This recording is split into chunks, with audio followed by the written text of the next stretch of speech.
Well, hello, Elly. How are you? Hello, I'm good. How you doing? I'm good. I'm good. How's everyone in the chat? Let me look here. Victor, Malte, waiting this so much. I'm hyped. Yes, you should be. Sharon, hello. How are you? How are you doing today? Angie, Amy, yeah, let's rock. Okay. Australia, please post where you are viewing this from, right? That'll be interested. See how many time zones we have covered. We have Germany, we have Australia. Australia. It must UK. be, yeah, UK, Canada here, London, New York City, Italy, Toronto. Hey, I'm a bit to the east. I'm in the Laurentians Switch Media Tube. Portugal, Chicago, London, Dubai. I love Dubai. Um, I did some work a few times there. It's a really really nice place. Arizona, United Arab Emirates, Los Angeles. Wow, it's Brooklyn, Poland, Colombia. Oh my God, this is fantastic. This is fantastic.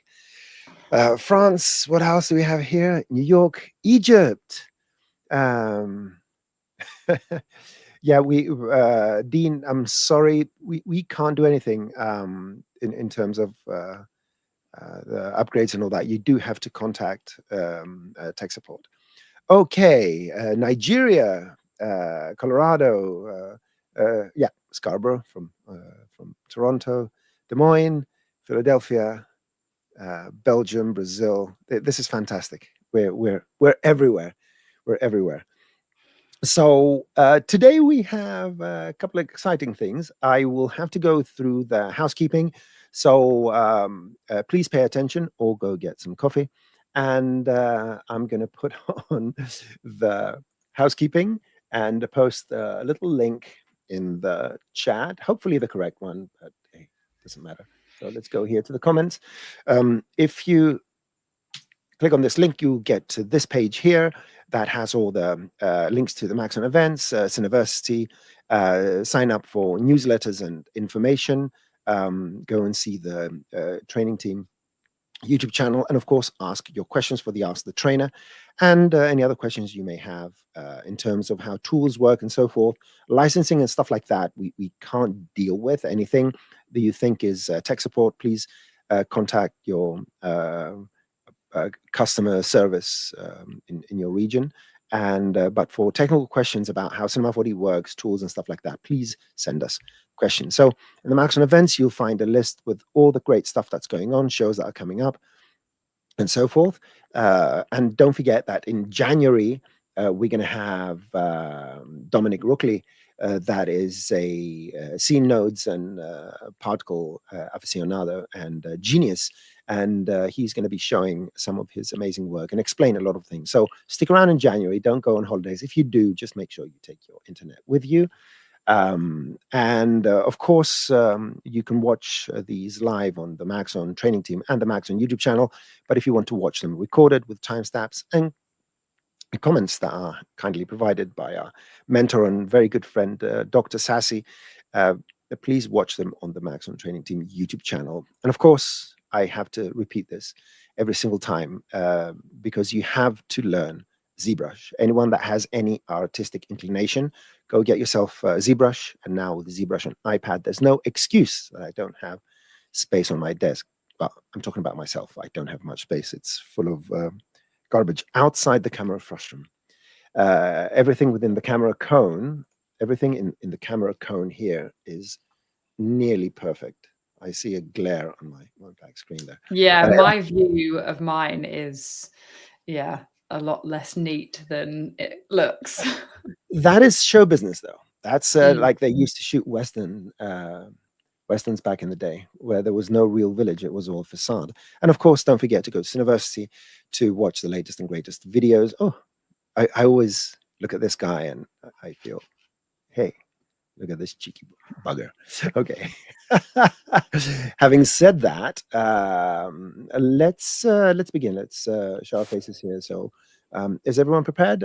I'm going to try and get as much as possible on this. I'm going to close this, and I'm going to, first of all, open a new scene. I've got some scenes open here.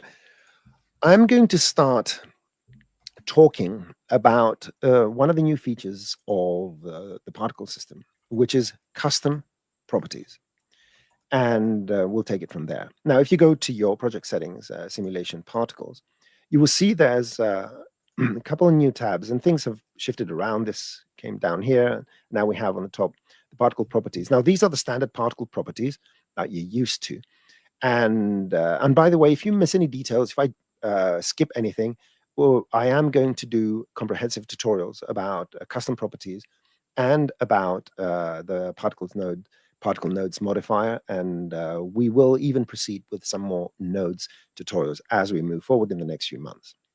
So the reason these are exposed now is that we can lighten the load from the GPU because any of these built-in attributes that you don't require for your particular simulation, whatever that is, you can turn them off and you will save VRAM.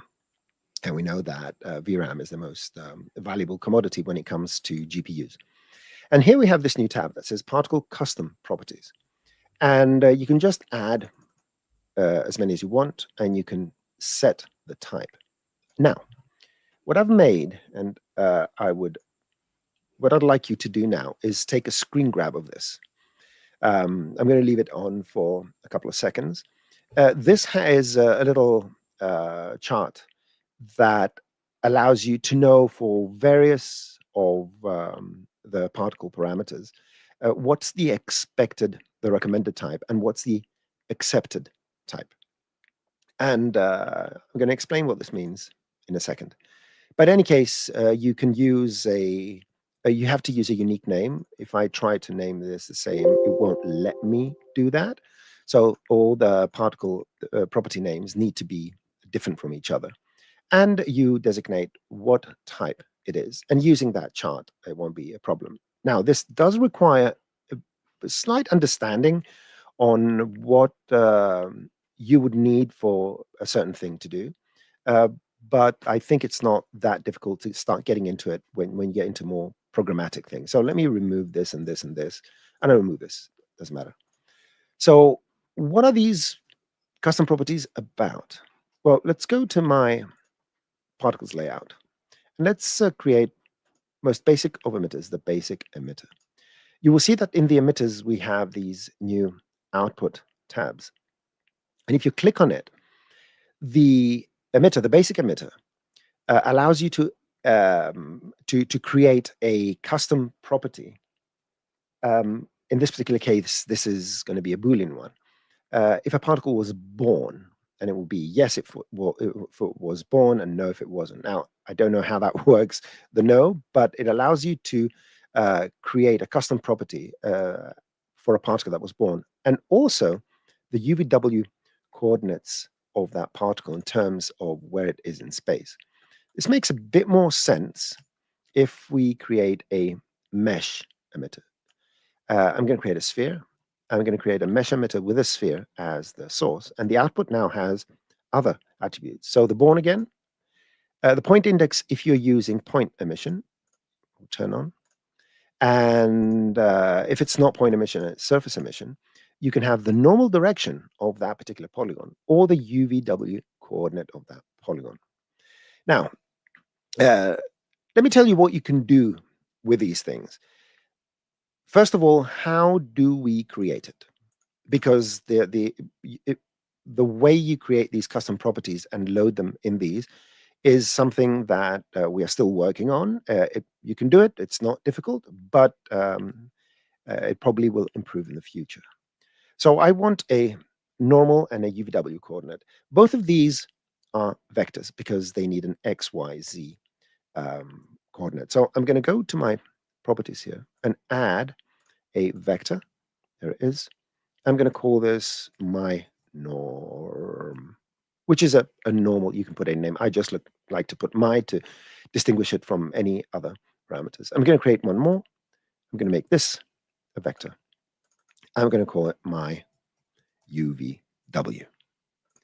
Now, what we just did here is when a particle is going to be born, as they're going to be right now, these particles, other than their position, alignment, age, and all the other parameters that a particle can also have these. And I just need to tell the emitter that the object's normal, the polygon that birthed that specific particle. So if we go here, right? So this particle was born on this polygon. This polygon has a normal direction that goes outwards. And that direction is going to be recorded in this. So let's go and load it here. My norm is the normal, and my UVW is the UVW coordinate.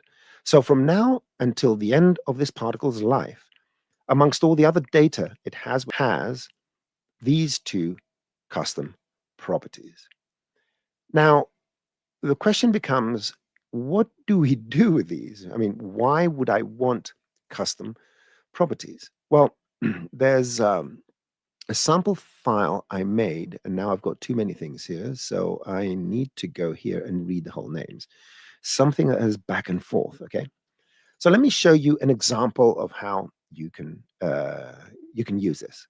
This is this does two things. The first thing is it uses the mesh emitter, and it exports that UVW coordinate in a coordinate. As you can see, I'm a person of habit. It's called my UV. That means that the moment that point is born on the surface, it's going to get that UV position from the object it was emitted from. And in my material, in my Redshift material, what I've done here is I'm reading that vector user data called my UV. Because of compatibility reasons, in Cinema 4D, in the case of UVs, you may sometimes have to invert the V, which is the Y. And this is simple. You just take your vector scalars. You can even make a little capsule out of this and reuse it. You subtract that value from 1, that's sort of inverting it, and you put it back there, and then you put it in the offset. If I put it directly in the offset, let me show you what's going to happen, because it is important. Let me go and render. So I'm going to get rid of my plane. The particles are on frame 2. And if I go to my Redshift, oh, I can't move this. Great. So I need to go to my Redshift layout over here, Windows and layouts. I don't like that. And I can't see my Redshift layout. I could just bring up the, whoops. Where was I? There we go. That's our scene. And this is my Redshift layout. I just want my Redshift layout. Now, if I press play, I need to go and advance 1 frame because I changed scene. What we're seeing here is the particles. So particles over here. And I don't know. Oh, I think I've got it open twice. And you can see the image is upside down. So I just want to show why I needed to do this. You just invert the Y. But what you're seeing here is not the plane. What you're seeing here is the little optimized sphere that the particle is, that has taken the color or has moved in the, am I still online? Because I don't know what I did, but my computer seems frozen. All looks fine to me. All right, you can see the mouse moving and all that. Yep, been following along. Let me just do a quick whatever. It's probably my graphics card. I use old computers, right? This is I've got an RTX 5000. I've had this computer for, I don't know, 5 years, 6 years, or something like that. My Mac Pro is from 2010, and it still works. I don't want modern things. I want nice old things. It's not about the hardware. Let me bring it back. That was it. I just so let me quickly go and find that thing again. Sorry about that. And it's the back and forth. There we go. So as I said before, we're back here. I emit my particles, and you're going to see the particles come up. There you go. And in this material, I'm using this inverted thing, and I'm just driving the texture's offset using that custom attribute. And what that does is it moves, imagine if you move the image through the particles for each and every one of the particles. But what it means in practice is that you can actually render now the particles from the position they were when they were emitted. And watch this. As the particle simulation evolves, each particle is going to retain its color. All right. So you can do dissolving effects with particles and so forth. Now, additionally to that, I've done one more thing because I thought it would be fun. I went to created a time condition because all these things work together. And you can use your conditions and your modifiers and all that to read and modify custom attributes and so forth. So what I'm doing with this time condition, I'm saying that when the time of the scene is less than 2 frames, just because I want to catch it in the beginning, I'm recording the X position of the particle. So when you're here, for each particle, I'm recording, let me just go here. For each particle, I'm recording its X position, its Y position, and its Z position, right? And I'm putting those in a custom attribute. And if I go to my simulation particles and close this, I have this initial position, which is a vector, and it's a meter because that's how positions are measured. So I'm putting each one of the X, Y, and Z components of the position of each particle. And this is the position they were literally born at. And I'm storing that. And then what I'm doing, I have another time condition. After frame 100, so my simulation is evolving and everything's flying around, and those XYZ positions, the original position, is traveling with the particles. And at frame 100, I'm telling it to do something using our new Particle Nodes Modifier. I'm taking this initial position and I'm doing a recursive subtraction from the current position, which is going to make the particles go back to where they came from. Whoop. And there you go. So now we have resynthesized our image using particles, and you're going to get the same image at the end.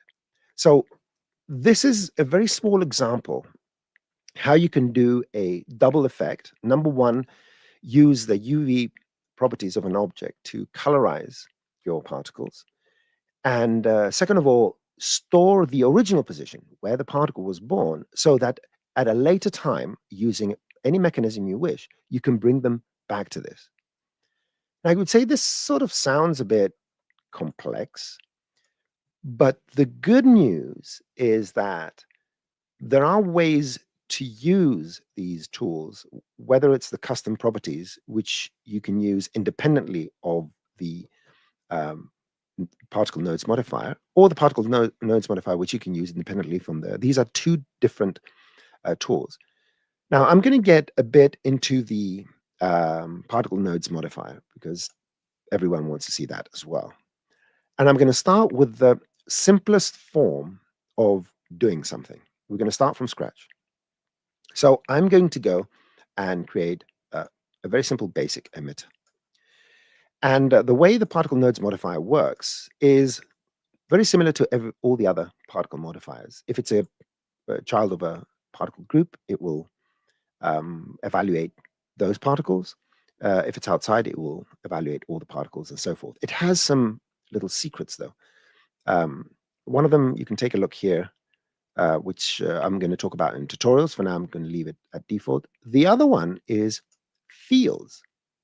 Now, let me make a little sort of digression. When you go to the field condition is an on-off. It's a condition. If the particle is in part of the field that is larger than 50%, because this is 50%, then do something. If it's not, then don't do anything.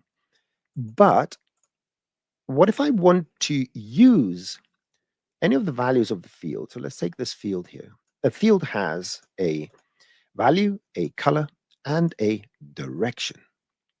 So what I'm going to do now is I'm going to use the value, and it's just dragged into here. So I'm going to use the linear field as a mask. So what can I do with this? Well, the particle nodes modifier receives for each particle the position, unique ID, and all these properties, plus it can receive a custom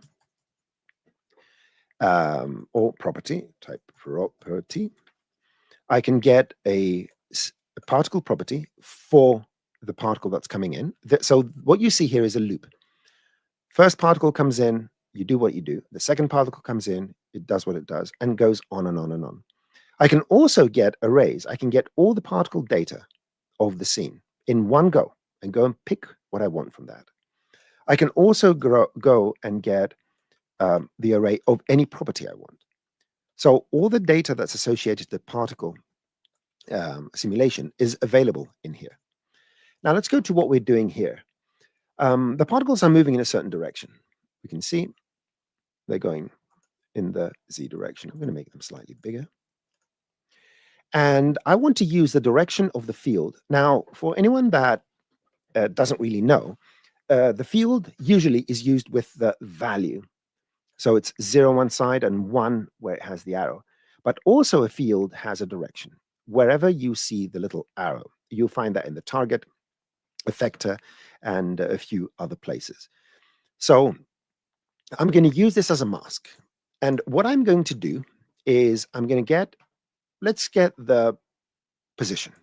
I'm going to get the position. And I'm going to add a vector. I type advec, and I can go and add a vector. I get the position and feed the position out.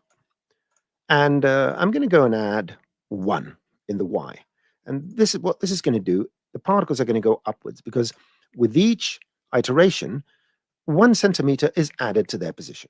That's what we do. It's like going up the stairs. 1 stair at a time takes us 1 unit of stairs at a time.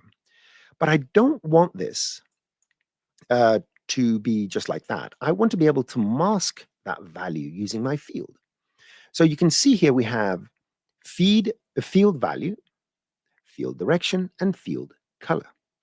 So at any given moment, I may say, you know something, this 1 here, I'm not going to do it 1. I'm going to do a scale.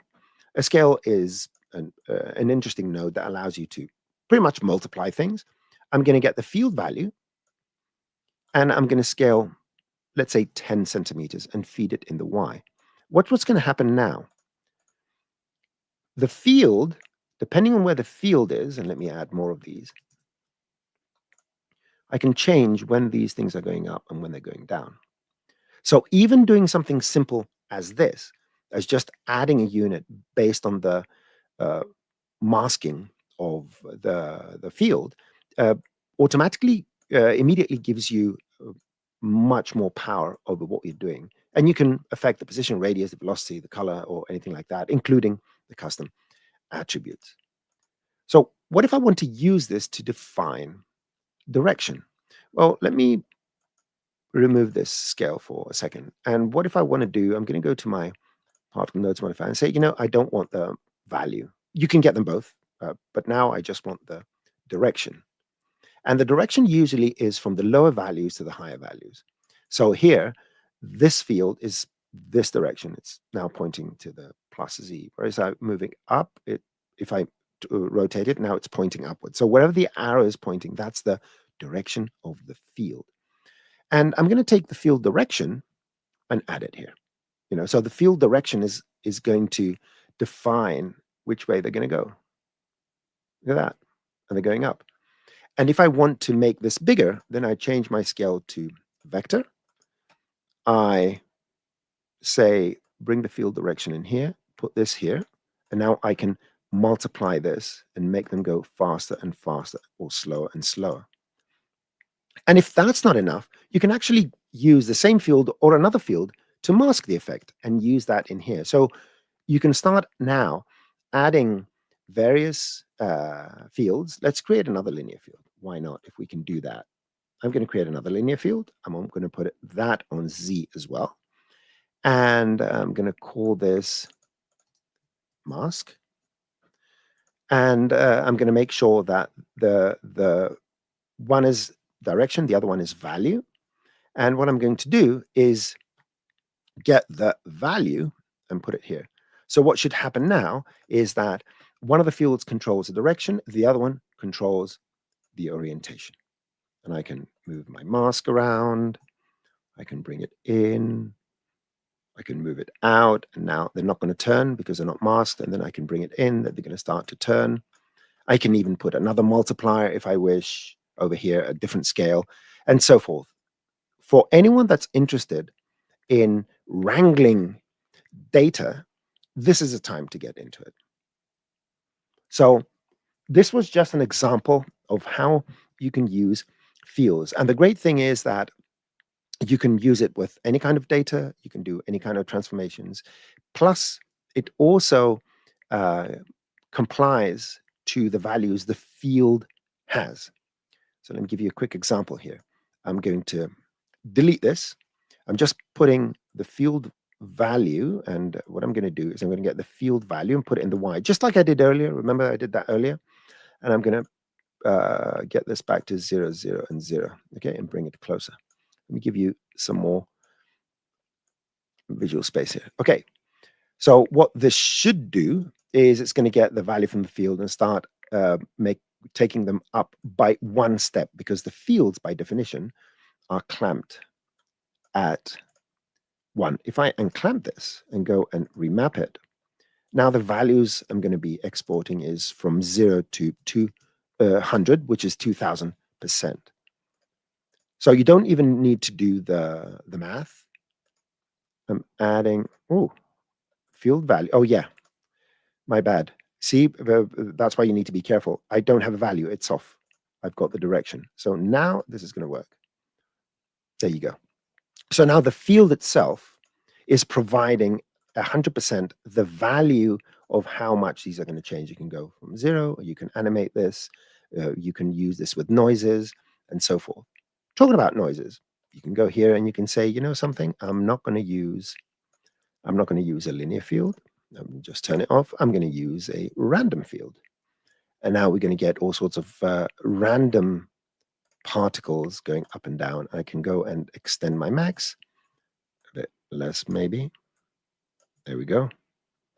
So as they come in, you can see they're moving up in random speeds and going up and down because they're going through the noise, etc., etc. So using fields and field values now is pretty much a breeze if you know how to wrangle data. So let's check a few questions. I was going to say, we have a couple of questions coming in. Dean was wondering, why does the scale node affect the intensity of direction, but not the scale of the particles? It seems a little sort of confusing, I'm guessing, by the naming of the nodes. Oh, because each parameter is independent. So it's called scale, but it doesn't scale the particle. It's just a value, right? So let me disambiguate this just in case. So each particle, as I said, has these properties. One of them is the radius, okay? When I use a particle nodes modifier here, and I open it up, let's go to my nodes. There you go. The radius is a different parameter. Here it is. If you want to affect the radius, you do whatever I did before, and you affect the radius. So each one of these parameters can be independently affected by any of the other parameters. Example. It's always good to give an example. I'm going to set the draw radius so we can see the particles, and I'm going to leave them at the default 1. Okay. So what I'm going to do is I'm going to tell a particle to just become bigger the more it travels. Now you can do this with modifiers, that particular thing, but I'm going to show you how you can do it here. The distance it's traveled is this. It's just a unit, how many centimeters the particle has traveled. So what I need to do is take the distance. I'm just going to do it directly and put it in the radius. Now you will see these are going to get big very, very fast. All right? They're just getting big. This is just a number depending on how much a particle is traveling. And this is another number that tells it to become bigger or smaller. Give it. And what I'm telling it here is take the distance and put it in the radius. What I can do here is do a range mapper. And I can say, well, now it's set to 1 to 1. It's a linear correlation. When the value is 0, the value output is going to be 0. When the value is 1, the output is going to be 1. When it's 2, 2, 3, 3, and so forth. I want it to grow. I want my particle to grow to 10 centimeters from 0 when it travels 100 centimeters. This is the input. So the input gives you the distance. And I'm just saying that take values 0 to 100 and map them to 0 to 10. Now you're going to see that they're going to grow slower.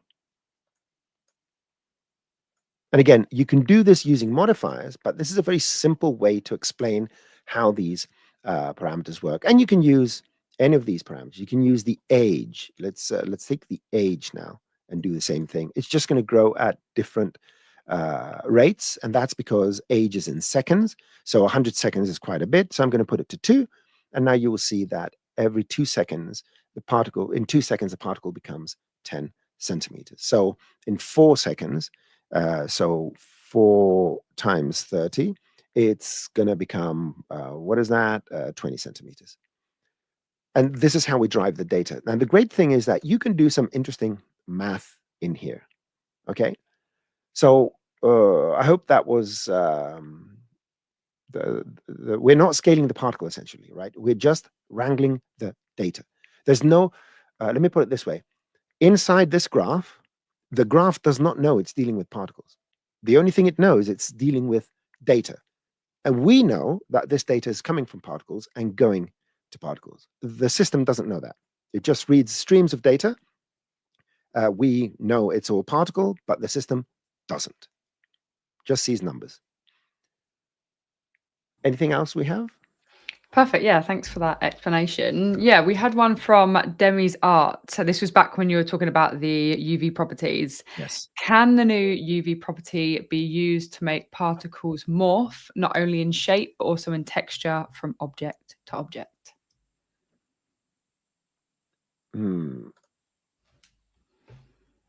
Demis, what do you mean particles morphing? A particle is just a dot. I would assume it means the shape in which the particles are perhaps making up, morphing from one to another. Let me see. Also then taking, I'm guessing, that texture or that color data from one and then to another. So they then morph their color as well as their. Well, you can if color is data, right? So you can read the data from any source and apply it. You just need to find a way to correlate that. If you have a specific example about what you would like to do, then let me know like what you're trying to do, if you can describe it, and I'll see if I can come up with an answer based on that. Otherwise, you know where to find me. You do know where to find me. Let me open. I want to show something that may be part of a solution, which it was not part of the presentation, but I'm going to show it anyway. So let me go. We love a tangent, don't we? Yeah, no, tangents is what I do. Let's see if I can find this. Let's see for the hello. Where is that? Let me put it by date, because maybe I don't understand Windows. I do not understand I Windows. mean, if your organization is anything like mine, mine is everything is saved to the desktop and people think it's a joke. Probably worse than yours, Elly. I'm gonna. I don't know. That would be. If I find it, I'm going to put it. So let's check out some of the other things that I've prepared here to give a better understanding and see what other questions come through and so forth. So I've got this. I mean, this is just a similar example of what I showed earlier with the field direction. And here I'm again doing the velocity, and you will see that we can create something like a repulsion effect. And let me make this 2. And this repulsion effect is just, I'm adding the values. And because the spherical field has a huge value, it just pushes them in the other direction. So this is how you can create some sort of avoidance for a sphere just by adding the velocity to the field direction. And the sphere, by definition, the field direction is from the center outwards, right? The small value is here, the large value is out there. You can turn this into an attractor if you invert it. So let's rewind. Oh, it goes the other way. Oh no, actually the opposite. Let's see if I can do this like this. Can it suck them in? 0 to minus 100%. And I need to unclamp it. Maybe if it doesn't work, I'm going to drop it. I'm thinking of too many things. Let's go here. Let's move this up. I need more monitors. Oh no, it is unclamped. So remapping. Where did everything go? It's going the opposite way. I just need to figure out why it's going the opposite way, and it's not an attractor. Anyhow, we have an attractor for that. All right, let me show you this, because this is something that you will like, Elly. So this is a simple curl noise, which we do without using a field force. Now, Elly has shown in certain tutorials and presentations how to make a curl noise using a vector volume and all that. Gone are those days. Gone are those days. In this particular case, you just what am I talking about? Let me just go and do it. So this is the setup. Is this? This is it. You do a cross product with a certain vector. Let me show you how it works. 0, 0 Sine. Let's go. Particles. I forget where everything is, so I have my particle layout. So I'm going to create this beautiful emitter here, and I'm going to make it bigger. And I'm going to shoot 1,000 particles. And there we have them, and no velocity. I want them to be still because I want to control their velocity using whatever I want to do. And there you go. We're going to get a bunch of particles. Now, I'm going to go and create a Particle Node Modifier here. And in the Particles Node Modifier, I'm going to add a random field. The default random field is a Perlin noise, which is pretty good for these things. I'm going to scale it up a bit. You can also see it if you go to the view settings. This is the noise, right? And I'm going to set it to direction. And the directions are going to go from the smaller values to the larger values. So essentially, it's going to point from the reds towards the whites, the yellows. Sorry about that. And what the cross product does, two things you need to learn when you work with vectors: a cross product and a dot product. They're very easy to use, and they do some very simple things.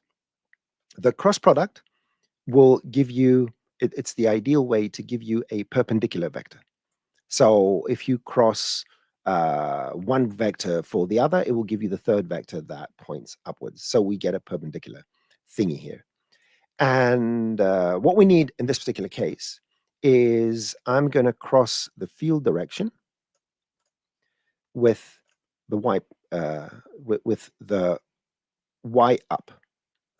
And what this does is it creates, oh, it's very slow here. Yep, I think I need to accelerate it a bit. So we get the field direction. Oh, no. What am I doing? It's not the velocity. Did I put in the velocity? Yeah. Oh my Lord. I just did it here. I'm losing it. Cross product. Oh, I have to cross it with the Z. Dummy me. A small mistake, but you know, it happens with the Z. It's good to know you're human. Well, or I did it on purpose, like the rest of us. Or I did it on purpose.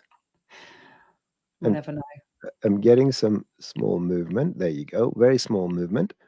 And what I could do here, the simplest way to do this is to use the scale. And the scale, and I think if you put scale vec, oh, it doesn't allow you. Some of these things you add vec and it will give you that. So you can just scale a vector. And this way you can control the speed by which it goes. Right. So let's set this to 5.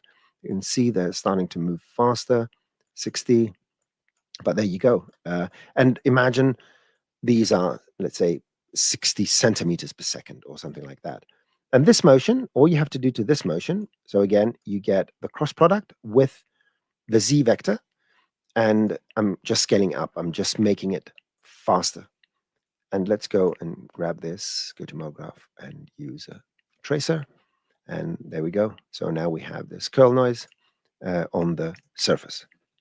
Now there's a permutation of this, because a flat surface, it's easy because you get, you just use a specific vector to do it. And this is the z, right? Because we got a flat object, this is the z. So we're taking whatever that vector is and we're crossing it with the z, and it gives us this flat thing here, which is curling around. But you can actually, let me see if it's surface. So this is an equivalent example, but with an object. Now the problem is, where do we get that, that the z I had before? Because this is not on one plane, it's on a surface. Well, in this particular case, what I've done is I created a custom property, which is basically, forget about my UV, it's my normal. And the mesh emitter can output for each particle the normal direction of the point it was emitted, as I showed you in the beginning. And in here, what I'm doing is I'm getting the particle property. In order to use this get particle property, you go here and you say get particle property. There you go. What is the property name and what is the type? Go back here and it's my normal, copy this, and it's a vector. So paste it in here and say vector. So now for each particle, alongside its position and everything else, this normal comes in. And I'm crossing it with the field direction just like I did before. So now that cross product is happening on that original particle's normal direction. It doesn't change. It's just the normal direction that was stored when it was emitted. And you can do some really interesting effects. I've added the surface attract. If you don't mind the particles going a bit astray, which is another interesting effect you can do that. So that some of your particles are going to leave the sphere, and maybe you go to your tracer and you say from end, and you say, I want 65 with a 30 spread, and you'll see that this looks like some sort of fuzzy thing, unfuzzying. Anyway, it's interesting. That's what I have to say. It's interesting. And again, it's just based on the knowledge that when you cross two vectors, you get the perpendicular one, or something like that. If anyone's a developer or good at math, don't criticize me. All right. So that will be another example of using that. Now, I want to show you some experimental stuff, right? Because sometimes you do things and you're not really sure why exactly this is happening. So this little example here, I'm taking the age particle and I'm using it in a sine wave. Sine waves go up and down, up and down, up and down. And then remapping this. I don't know why. And I'm changing the alignment of the particle, right? And then I'm just turning it towards that direction. And this is what happens. Which I find extremely hilarious. Yeah, and this is one of the things I like. So this is math. This is visualized applied math. And you need to know a couple of things to play around with these things, and a few nodes and all that. And, a range mapper is simple, it maps ranges and all that.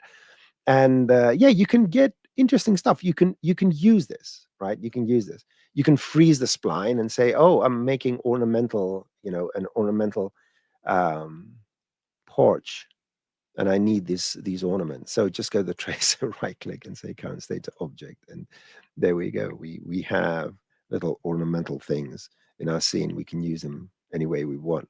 So that was just an indication of, you can do very simple experiments playing around with some of these things, sine, cosine, and whatnot. I mean, let's see what will happen if I switch the sine to a cosine. I don't even know what it's going to do. Is it going to be similar? Could be similar. Yeah, just a different, it starts from a different point. So similar to that. And you can go on and play with these. You can play with these ranges and see what happens if I put -5. Sometimes much weirder things happen. That doesn't look very much different. I don't like that. You can go and say, let's go and say 1 to 16, 0 to 16. What is that going to do? Too small. And you just experiment with these numbers. You just experiment. Let's go 0.2. Now it's doing all these weird things. Oh, that's interesting. What do you think, Elly? Is that interesting? I like. Ornaments. Mm. It continues, right? Look, continues. Anyway, that was a little experiment I was playing with today. What else do I have here? Service call node. Simple. So another thing that may interest Elly and any other people that do rendering is that you can actually use these attributes in Redshift. So here, what I've done is I've created a my M for my emission. It's a color A. It's RGBA color. And what I'm doing here, I'm just emitting these particles. Just simple particles emitting. And I have a color mapper that maps the color. And depending on their age, the color is going to change. And it's going to start from that color on the left, from bluish. And as they age, they're going to become redder and then yellow. And at the end, ooh, look at that. They're emissive, right? They become emissive. How do I do that? Well, this color mapper is driving the target property MyM. And I'm using the age percentage, and I'm using this gradient.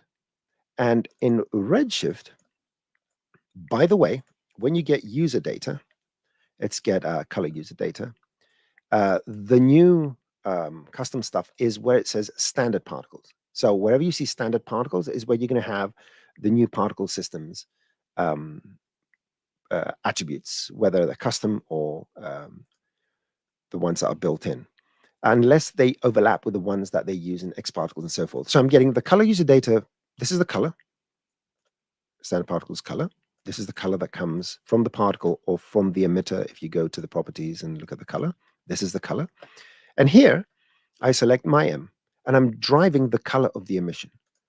So now you have the ability with an extra custom channel to store other things besides the only RGB and an A. And you can use those in here to with the switch nodes, with whatever you want. But it's an additional layer of control you have over your particle simulations. Now, so this is one example here. Let me continue with a few more and keep an eye on the time. Good. I have plenty of time.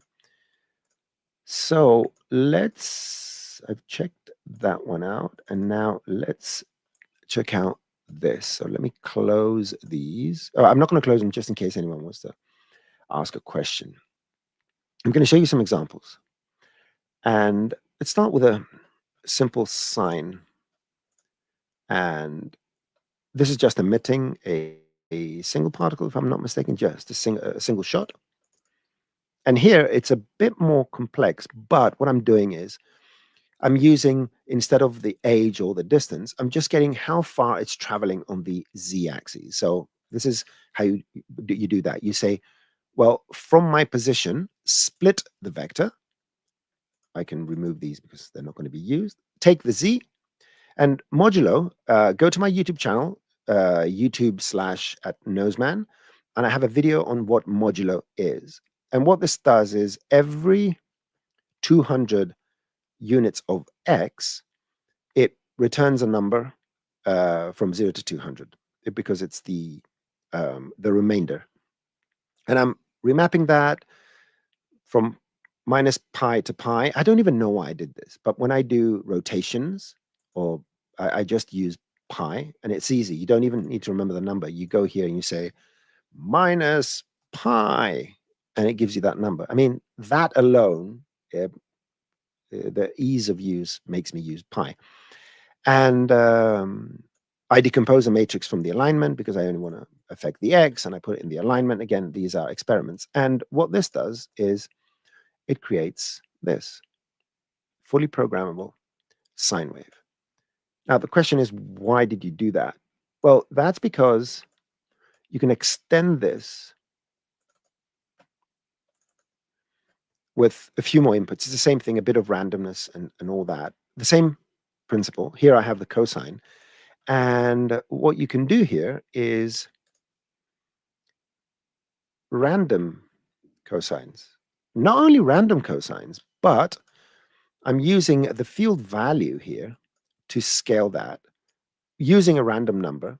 So when the field, which has been remapped like this, the frequency is lower and the amplitude bigger here. And as we go towards the lower value, it becomes smaller and then it becomes big again.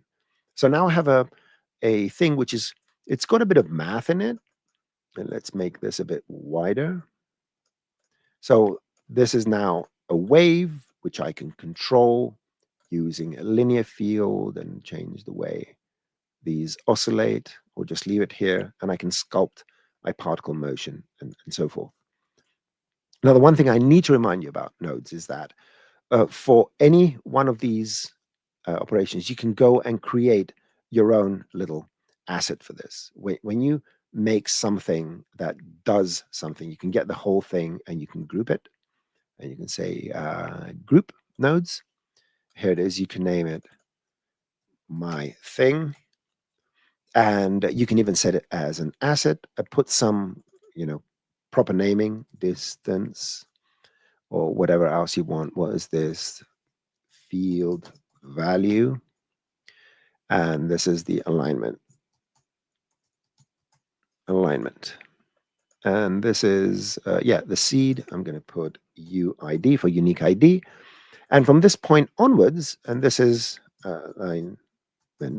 So let's say you did this and you're happy with it and it's working nicely and all that good stuff. You can create a copy of it. Everything's going straight. You can paste it in another scene. You can save it as an asset. And all you have to do is just follow the instructions you have here. So put the distance here, put the field value here, and put the alignment in here, and connect everything to the alignment. So now I have my little asset, which I can reuse. You don't have to do it multiple times. You just make it once. And that's how the Rocket Lasso assets are made. But they spend more than 10 seconds doing them. Okay, let me see what other scenes I have here. Anything interesting? I do. You know what I'm going to do? Let's check some questions. Let's see what questions we have. I was going to say I've got a few. I've been kind of going through and starring them. So let me go to the top. So Jason Wolf, first of all, what a great name that is, was wondering, when a particle is flowing along a spline, is there a way to vary the speed it travels along the spline, specifically relevant to other splines in the same scene? And never apologize for a tangent, Jason. We love a tangent. Okay.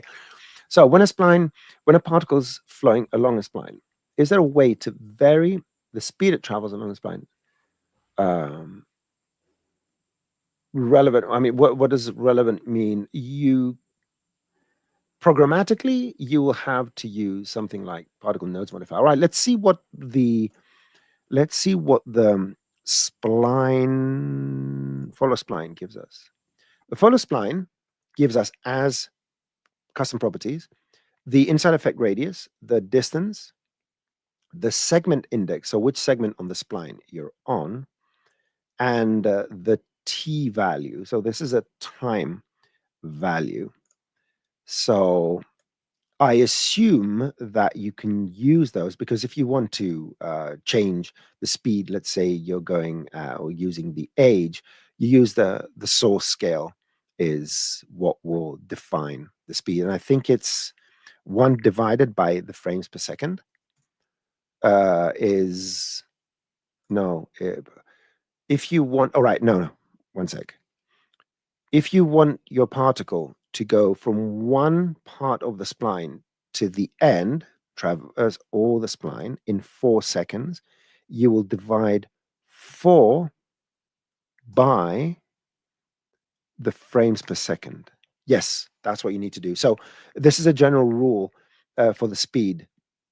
So if you want it to go faster, so 3 divided by 30 frames per second. So it's that divided by FPS. Slower is this way, higher is this way. The follow spline itself does not allow you to program this, but that is something you need to extract programmatically using the parameters, knowing what segment index you are. The distance, all right, the distance, I'm not sure I know what distance that is. I'm not sure I know what distance that is. If it's the distance it has traveled in the spline. So what I'd like to do, because this is a very interesting, it's a very interesting question. Throw it on the form, the question form. Yeah, I'm trying to think with both sides of my brain, and I can't do that. So throw it on the form as a question, because this is an interesting one. I think distance is where it exists on that particular segment. I think. Let's bring up the help. Let's cheat. Here you get the shortest, it's the shortest distance between each particle and the spline as a floating point value. Exactly. So if you have a spline and you have a particle, let's say, start up here. If you have a particle here and another particle here and another particle here and so forth, distance is the closest point on the spline. Okay. Having said that, that may be the way to program something like that. But that's an interesting question. It's one of those setups that requires a bit of thought. So yeah, use the form to send that question. I can take a look, maybe tutorial, quick tip, or something like that, or even reply on the next ATT. Questions? Cool. So next up, we have from Sean.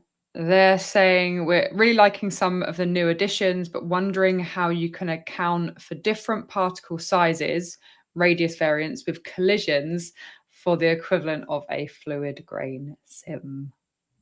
We don't. You could do this programmatically using the Particle Nodes Modifier and compare particles within a certain range and finding their radii and getting them to bounce by changing.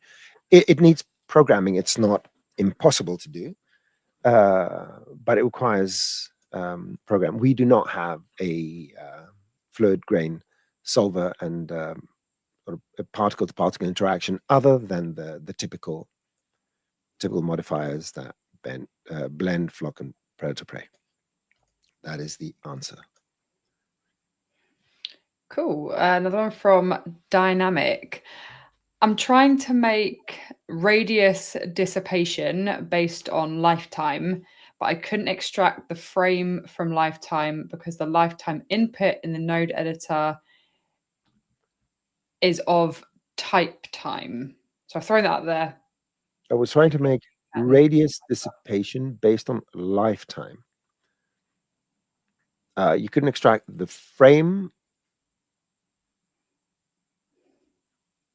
Well, I don't know how you tried to do it, but using the Particle Nodes Modifier, you have access to all the relevant information you need. You have a time step, which is relative to the substeps, and it gives you the amount of physical time in seconds that was executed within each of these steps.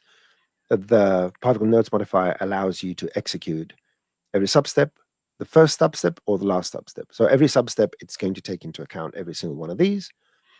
So you can actually calculate all those things using the Particle Nodes Modifier. So if I had 6 substeps and go to the Particle Nodes Modifier and say every substep, this is going to execute 6 times before we go to the next frame. So if you're telling something to turn 1 degree on each frame, at the end of the frame, 1 degree at each evaluation, at the end of a frame, it's going to turn 6 degrees. But if you set it first or last, it will only execute the graph once. If you want to make something which takes into account the time step, then you make it every substep, and then you account for the time step to divide your value. So when they add up after whatever the substeps are, you're going to receive your final, the proper result. So there are ways to do that. And let me just see it again. So you have access to your time and the time step and or whatever you need in order to do this, plus the age, which is expressed in time. So if you're trying to do something specific, again, anyone that is trying to do a specific setup, send me your ideas. Maybe, I can help you move forwards, or it can find itself in some sort of tutorial, something like that. Every one of you is better than me at coming up with ideas. We have a bit of a Sine nodes question from Justin, wondering if and when there will be a Boolean object in Sine nodes, if there isn't already. Yeah, as far as I know, there is none already. And for if and when questions, we can't reply to if and when questions. So Boole, there's a Boolean operator, but it's with numbers. We do not have a Boolean operator. Sorry, that's all I can say. I know it's not ideal, but yeah, we can't respond. Even if we did know, we couldn't say anyway. So I apologize. I just wanted to make sure if there was one in there and we didn't know, sort of thing. So Demi's art's come back. So based on that previous question, so when you had the plane with the texture and the particles that were taking the color from that. Yep. So they were curious, let's say you had another plane or another mesh with another texture, and you morphed the particles or positioned them from one to the other. Would it take the texture, the color from one to the other? No. Here I'm not even picking up the texture. Here I'm picking up a UVW position from where it's been emitted, which is provided to me by the emitter itself. The output, UVW coordinates, this is provided by the emitter. So this is a plane which has normal UVs, 0 to 1 and 0 to 1. And the point that's here has a value of, let's say, 0.95 in the U and 0.92 in the V. And this particle starts flying away, and it goes on and on and on. Here it is, here it is, here it is, there it is. So that's whoops, I lost that particle. I'm joking, I didn't know what it was. So let's say this is the particle here. It's carrying with it a value, and that is just the value that the texture gives that particle using this. The particle itself does not carry any color. This is 100%, what I did is 100% a Redshift trick, where you get the UV position, it goes to the image, and because every texture has a UV position, and it just offsets that position by this value. And what happens is that that particle reads from the image that particular color. That's what happens. If you want to do what you're trying to do is, let's assume that the particles, you want them to read the color, I would say, from the mesh. Now, we can't directly do that currently. There is something we can do to simulate that. And I think it's a very good opportunity to show you how you would go and say, okay, I want the particle color, the actual color, to pick up from this image. And because it's not straightforward, I'm going to show you what you need to do. So first of all, we need a higher density mesh. And as high as possible, given circumstances, I'm going to go 200 by 200. The next thing you need to do is you need to add a vertex color to this. That vertex color, you need to use a shader effect, which is in here. If I'm not mistaken, no, it's never there. It's always here. Shader, shader, shader. There it is. In the shader effector, we need to load an image. And I'm going to grab that image from my hard drive and just throw it in. Custom attributes text. Oh, no, that's from the asset browser.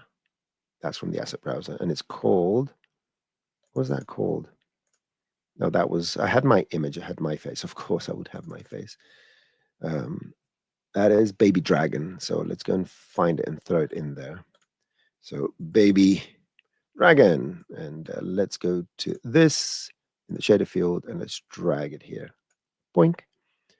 So now this vertex, I can delete the material. This vertex map now, what you see here is a vertex map that represents the same thing, right? So now we have the data, the image data, we have it embedded in our mesh, right? Remember, there's no material here, nothing. It's everything is on the shader field, which is driving the colors of each and every one of the points. So now let's go to the mesh emitter. And what can we do here? I'm going to go to points mode. Let's see. Point index. How would I? Oh, give me a second. I will go. I'm actually going to go to the surface properties and color. Look at the color. I'm going to put the color map. Good. So let's turn off the plane and advance one frame. Look at that. So now the particles, there's no redshift, there's no rendering going on here. The particles now have gone, and now I'm going to repeat how I did it for one and only reason, because I need to remember this. You create your vertex color, you go to the mesh emitter, you go to the properties, and in the color tab, you add that vertex map in here. So now the particles are very happily living with these colors, and they're just going to fly away, and they're going to have these nice little colors.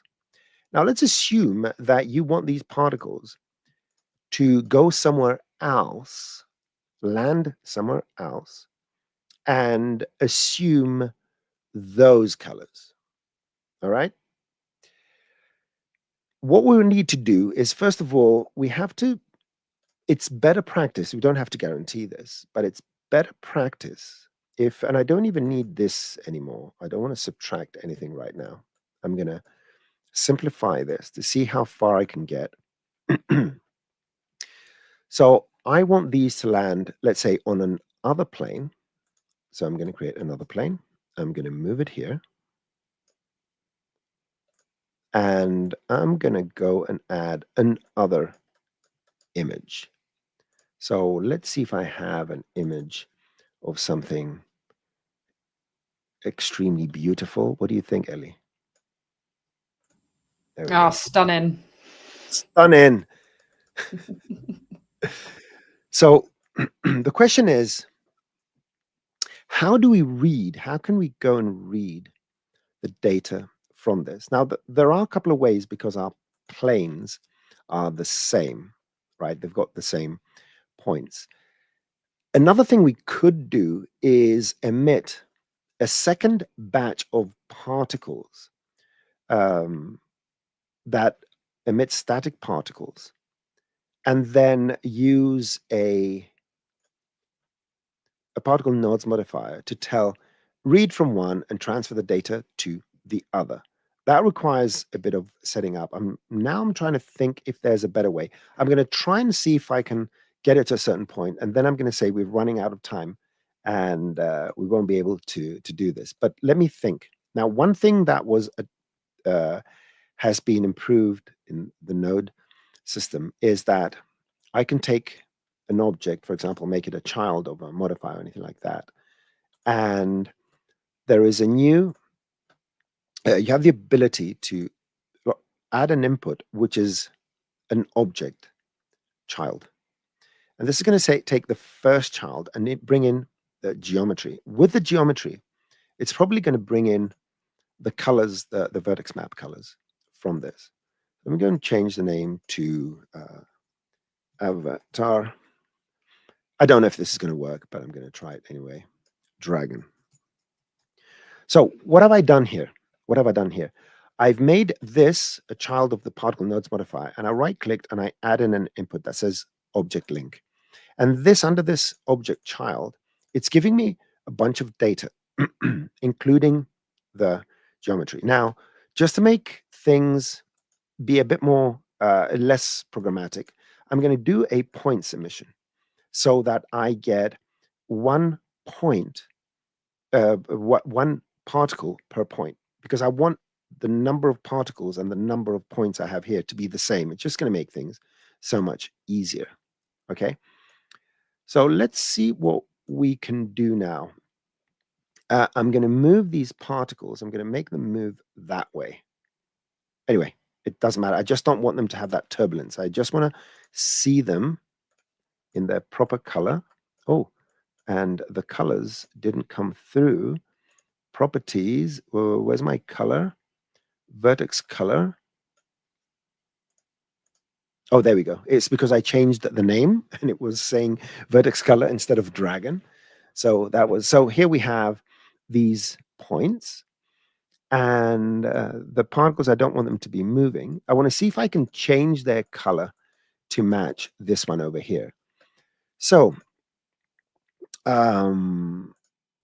let me do a get geometry property get. That is a very specific node that reads, amongst other things,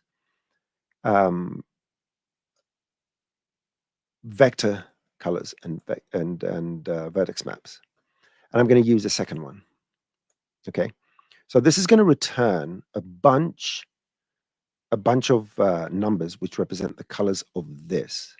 And because I'm using the same points and I'm emitting from points, I think that if I get element, so get element is a way to extract one by one all the values from an array. Array is just a lengthy series of same things. It could be numbers. So 1, 2, 3, 16, 59. That's an array. It's just a little line of numbers. And what I'm going to do, I'm going to say, here's my array. My particle unique ID is the index, and put this in the color and advance. It is a bit, so we saw the colors changing, but there's something about this that didn't work. Maybe I need to go to there's one more thing, group in value, not current index. Do this again. No, current index. So you can see the colors. These are the colors that my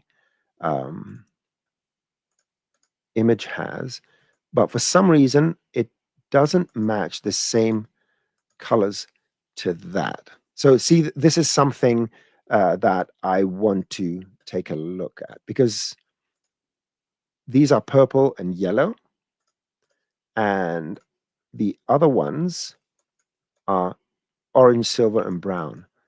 That's interesting. Are these the same? Yeah, they are the same. I would assume that the particles are emitted from the same indices, but that may not be the case. So this is something that I need to investigate. The ability to transfer colors, as you can see, from one thing to the other. The question now is, I'm not sure how to synchronize them. That's the thing here. And there's definitely a little, some sort of secret here, because obviously the way the mesh emitter emits these particles and make sure its points, it doesn't appear to be exactly the same as the indices of the points. And maybe we can check this. And let me go to my standard layout. So let me check this out. So if I go to this plane and show indices, point indices. So let's go closer. See where are my zeros and where am I? So 200 is the bottom right. Okay. So if I emit particles and get my particle group, I don't see the indices. Ooh, too bad. I thought I would see the particle indices, which I don't. Yes, that's an interesting one. That's an interesting one. My demonstration was definitely not perfect, but it does show that there are ways to extract data from one to the other. I just need to find out, because this is a very recent development, right? The very specifics of how the system expects. I mean, I would expect that the point indices of this may align with the particle indices, but why would they? If you think about it, that's just some sort of weird, thing I probably made up, a weird expectation. But see, this is a nice question. I'd like to do this and make something of this. So thank you for the question. Let's try a few more. Good. I feel, I want to save this. So let me quickly save this. Let me go here to make sure. But find a question or two for me. And this is to investigate. And this is transfer colors indices. Good. Next. Okay, ready for the next one? So we've got, with these new particle systems, can advection simulation be achieved in more complex simulations, or is there a limit to how much intensity we can work with? I mean, if we're talking about advection, we're talking about something that already exists, and we do have pyro advection. And I'd like a bit more understanding what this question is, but we can do particle advection, and it's very easy, and it's been shown many times. You just make your pyro simulation. You go and you do a pyro emitter, and there is, and then you use the same sphere to emit do a mesh emitter. Let's emit a shot of, I don't know, 1.5 million particles, and let's go and get from the simulate the modifiers, and I'm going to do a pyro advect, and there you go. So we have advection, and you don't even need to see the pyro anymore. So we can turn this off, and I can turn off from the settings. So pyro, go down here, draw, get rid of it, and there you go. I mean, this is your advection. So unless you mean something else, there's nothing complex about doing advection from pyro. And this is 1.5 million particles. You can push it. I think this is 5 million particles. And because it's all contained on the GPU, that's lame. I want 10 million particles. I just want it to go a bit slower or crash. It won't crash, but it will go a bit slow. There you go. No, still too fast. It's too fast for my liking, Elly. What can I say? So 10 million particles advecting. Maybe the question meant something else. I reckon that definitely answers the intensity part of the question. What if you had like static particles, like a static plane of particles, and then you used pyro to then advect them from their static state to a motion state? That's what I did right now. What I did, it's just that I coincidentally just, I did it on purpose. I just put a mesh emitter to emit from the same part. I can just create a static particles D and a basic emitter, and it's amazing how Elly sees it. Now that you said it, I know what you're talking about. But see, that's the difference between you and I. I can't see it before someone says it. So I'm here to just nag with ideas, basically. I wish I could do that. So there you go. Here are the particles. There's no motion in the. By the way, there's a very special guest in the chat. I don't know if I should say who and what. He can identify himself, but it's a person I'm very thankful for, because he had a hand in a lot of this stuff. Okay, there you go. Is that what you want, Elly? Exactly. That's exactly what I wanted. Thank you. Why didn't I think about this?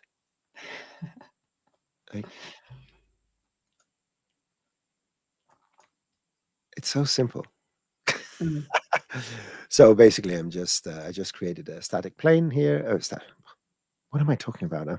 I think I'm losing my marbles. A static emitter with a shot of particles without any speed, and it's just waiting for that smoke to come and pick it up. I'm going to turn on the smoke. Let's draw the pyro, and there you go. So this is what's happening in the background, and it's affecting the particles. There you go. There's your effect. And it's all this is 10 million particles. Is it? Am I sure it's 10 million? I'm in doubt. 1, 2, 3. 1, 2, 3. No, that was 1 million particles.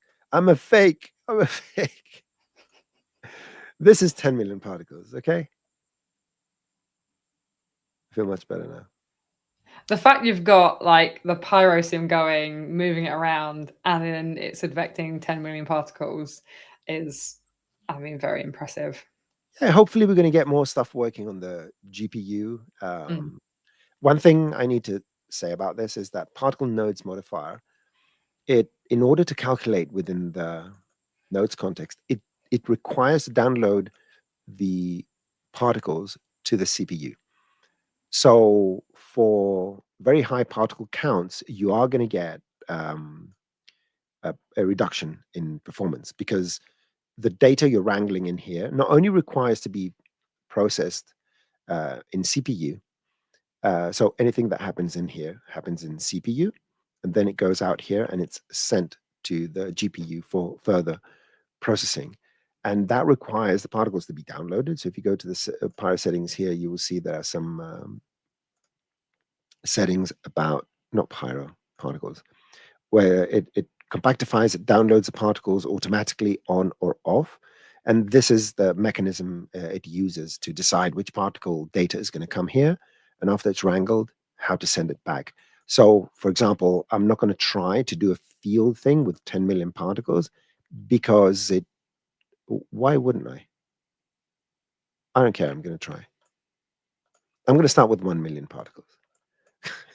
I shouldn't be doing this, but I can't help myself. So I'm just going to get the position. So I'm just reading the positions and writing them. Now, to be fair to everyone, I'm going to start with let's say 100,000 particles. Okay. So,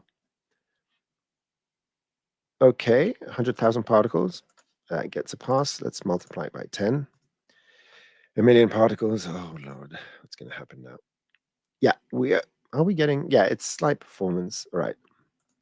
So we have a million particles here. So let's try with 5 million particles.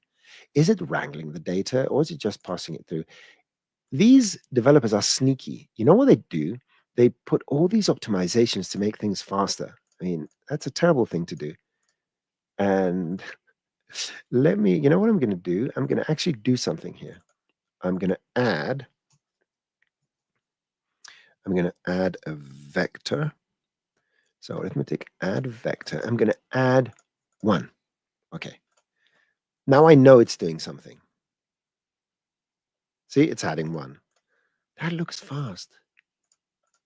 Come on. How do you do this? Is the performance dropping? What's happening, Elly? It's dropping a bit, right? This is 1 million particles, isn't it? So 1, 2, 3, 1, 2, 3. Yeah, that's 1 million particles. Let's go 5 million particles. There we go. Okay. Now we see the performance drop with 5 million particles. This is unacceptable. Okay, so it's 5 million particles. Come on, let's be serious. This is astonishing. I'm going to go for 10 million. I want to see what happens with 10 million. Are you just trying to I'm trying to see because I was expecting this to be slower, but they always surprise me, right? All right, this is not real time, but it's 10 million particles that, listen to the journey, right? I need to show my face while this is playing and all that. They're being generated on the CPU. The data is going up on the GPU. The pyro is going up on the GPU. It does one step calculation or substep or whatever that's going on there. It downloads all the particles back to the CPU RAM. It adds that 1 centimeter. It sends it back to the GPU, and still with 10 million particles. And you can work. Okay, that's crazy. Leave me alone. I'm gonna go. I'm gonna go home. Basil says he's trying to give me a heart attack. I was going to say, yeah, I think you are. No, but it's like you said, it's extremely impressive to see these kind of like performance updates that have come in the last few releases, as well as particles and things like that. Yeah, it's impressive, and it only gets better. See, I can say that. I'm allowed to say that. We're allowed to say it gets better. Allowed to say that. It only gets better. What else? Was there something else I wanted to say? Yeah, let's see. Any other questions here? Sorry, I've lost. The thing is that we get caught up in the moment with what we're doing. It is a lot of fun. I know that people's livelihoods rely on these things, but it's fun as well to play around and see what can happen and all that. And I get caught in the moment, and although I use these things constantly, I'm still impressed by the quality of work that our amazing developers and many others are doing. For me, it's also how I learn. Is just through sometimes playing. I agree, you have to have a certain understanding of the software to be able to have that freedom of play. But for us especially, we are in a position where we get these lovely tools that our developers create, and we get to quite literally play around with them to be able to then have the knowledge to then teach it, just like you have now. We're not doing it to have fun, right? We're doing it for everyone else. If Maxon asks, it's because it's work. Yes. Whereas really it's just because it's a lot of fun. All right. Possible to make the particles fly back. It's 3D. I did that example position, like the follow position thing.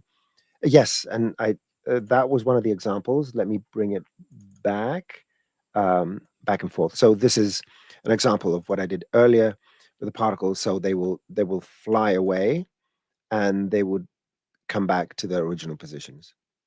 I could make them fly anywhere. This is just a very simple position, because at the birth, I recorded the X, Y, and Z positions into a custom attribute called my initial position, and then I brought it back in step by step. So you can, and that's the idea of custom attributes. So you can choose when and what to record, and you can reuse it later on. And I did want to show a couple more scenes just because I prepared them. And by the way, go to the description text below, and there's a link. You can sign up and download a lot of these files. All right, a bunch of these files. I made them for download. Yeah, I was just talking about this. So sometimes we can actually get a few issues with this link. So I've had it before that I've needed to change my browser, and in some cases, I know this isn't the best answer. I've had to just try 3 or 4 times. And then the link will eventually connect. It's a new system that we're trying out. So it comes with a couple of issues, as does new things.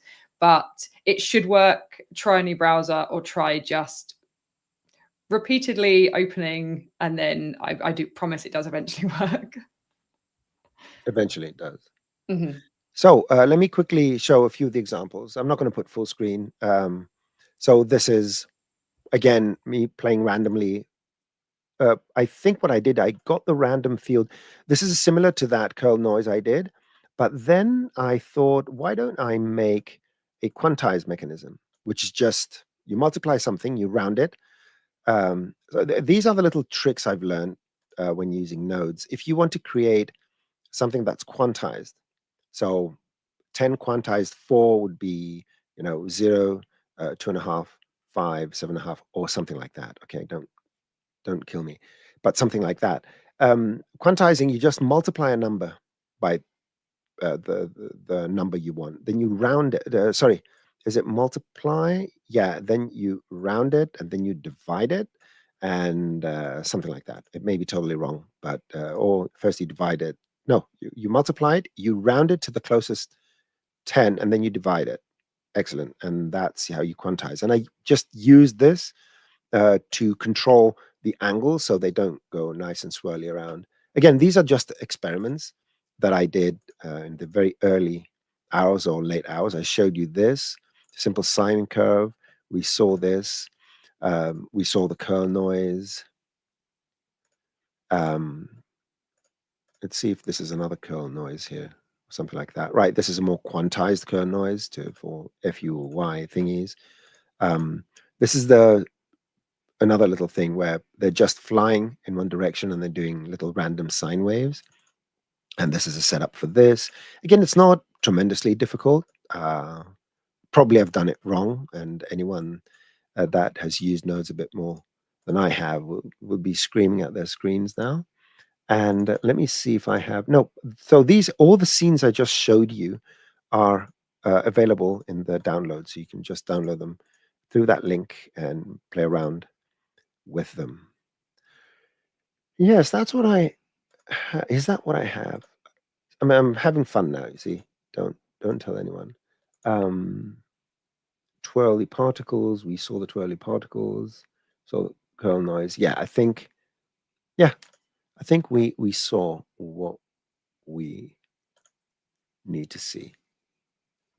Also, like you said, if people have kind of specific ideas, that's great, like for the pair of us and for the whole training team to be able to learn how to take these tools and, you know, create the things that you actually want to see. So definitely feel free to email us at training@maxon.net those specific ideas and sort of animations that you'd want to know how to create, and then we get the fun of figuring it out and then doing it as a live stream. Yep. And yes, we'll get to as many of those as you can. If you want to contact me on Twixer, that's my handle at NosemanGR. Twixer is Twitter, or X, or whatever. So, yeah, Twixer. My DMs are open, and I don't open weird links or anything like that. But if it's sort of reputable Dropbox or something like that, a Cinema 4D file, I may take a look at that. And yeah, I think we've come to the end of this session. There's so much depth to this. You know, it's not the easiest thing. And don't forget, January, Dominic Rookley. We're going to do nodes. We're going to do particles. And yeah, send your questions and ideas and all that, because I need other people's ideas. I am like an AI. I do not operate until other people give me their ideas so I can create solution. Oh my God, yeah. I'm a statistical model. I'm the opposite. So little backstory for everyone. What happens is I think of something that I wish I could do, and then I tend to send Thanasis a message and ask him to teach me how to do it. And then I tend to then claim it as my own information on a live stream. That's my normal process. Yeah, good. And you know, Elly, you can always ask me. And I always will. Okay, everyone. Again, thank you very much for joining us. I'm looking for the buttons I need to press to close the show. There it is. There's the end screen.